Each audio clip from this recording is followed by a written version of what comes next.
الحمد لله وكفى وسلام على عباده الذين اصطفى أما بعد ومن أحسن قولا ممن دعا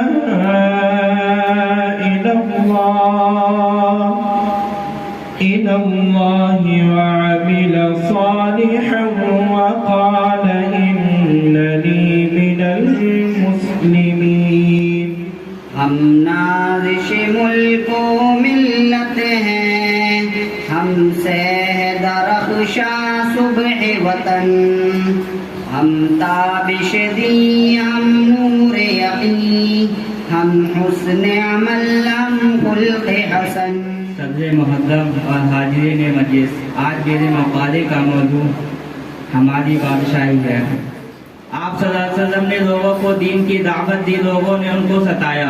ابو طالب و حضرت خدیجہ رضی اللہ عنہا کے انتقال کے بعد قریش کو خود کھیلنے کا موقع مل گیا. قریش نے پہلے سے زیادہ تنگ کرنا شروع کر دیا. پھر آپ نے یثرب کی طرف ہجرت کی. 8 ہجری میں آپ صلی اللہ علیہ وسلم نے مکہ فتح کیا. مسلمانوں نے ہندوستان پر 750 یا 850 برس تک حکومت کی. اس کے بعد انگریزوں نے ہندوستان پر قبضہ کر لیا. اس کے بعد انگریزوں کی حکومت کے بعد سیاسی معاملہ بادشاہی سے سیاست میں بدل گیا. یہ تھی ہماری بادشاہی. اس محفل میں میرے مقالے کا موضوع حضرت ابو بکر صدیق رضی اللہ تعالی عنہ ہے. آپ کا نام مبارک عبداللہ ہے اور لقب صدیق اور عتیق ہے. یہ دونوں لقب رسول خدا صلی اللہ علیہ وسلم نے عطا فرمائے تھے. آپ کے والد عام الفیل کے 2 برس اور 6 ماہ کے بعد 1573 میں پیدا ہوئے. آپ بچپن سے معتدل، پاکباز اور بلند اخلاق والے تھے. حضرت معاویہ رضی اللہ عنہ کی فتوحات ہیں. امیر معاویہ رضی اللہ عنہ خود بڑے تجربہ کار تھے. حضرت عثمان رضی اللہ عنہ کے زمانے میں انہوں نے بڑی فتوحات حاصل کی تھی. ان کا پورا خاندان جنگ آزما تھا، اس لیے ان کے عہد میں فتوحات میں کافی اضافہ ہوا. سندھ کی فتوحات. سندھ میں مسلمانوں کا قدم خلافت راشدہ ہی میں پہنچ چکا تھا.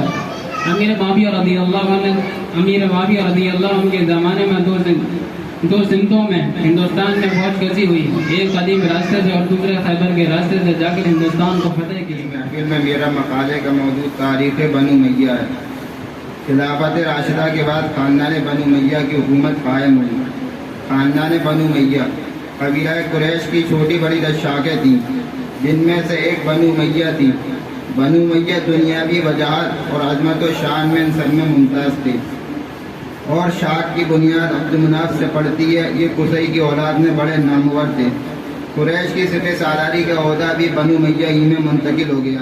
55 ہجری میں عبداللہ بن زیاد کی جگہ حضرت عثمان رضی اللہ عنہ کے بیٹے سعید والی مقرر ہوئے. عبداللہ بن زیاد کی مہم کو جاری رکھا. جیحون کے علاقے فتح کر کے آگے بڑھے اور اسی طرح علاقوں کو فتح کر کے مسلمانوں کی سب سے بڑی حریف قسطنطنیہ کی رومی حکومت ہو گئی. نظام خلافت اور امیر معاویہ رضی اللہ عنہ کے کارنامے. امیر معاویہ رضی اللہ عنہ کے زمانے میں نظام خلافت میں سب سے بڑا انقلاب یہ ہوا کہ خلافت اسلامیہ موروثی شخصی حکومت کے قالب میں آ گئی، جس سے اس کی اصل روح بدل گئی، لیکن اس کا ظاہری ڈھانچہ وہی رہا جو خلافت راشدہ کے زمانے میں تھا، بلکہ امیر معاویہ رضی اللہ عنہ نے اس کو مختلف حیثیتوں سے اور زیادہ تر ترقی دی. اندرونی اور بیرونی طاقتوں کا خاتمہ کر کے امن اور سکون پیدا کیا. اپنے نیک کاموں کی وجہ سے ان دنوں میں لوگوں کے دلوں پر حضرت صلی اللہ علیہ وسلم کی نیکی اور بزرگی کا اتنا اثر ہوا کہ وہ حضرت صلی اللہ علیہ وسلم کو نام لے کر نہیں بلاتے تھے،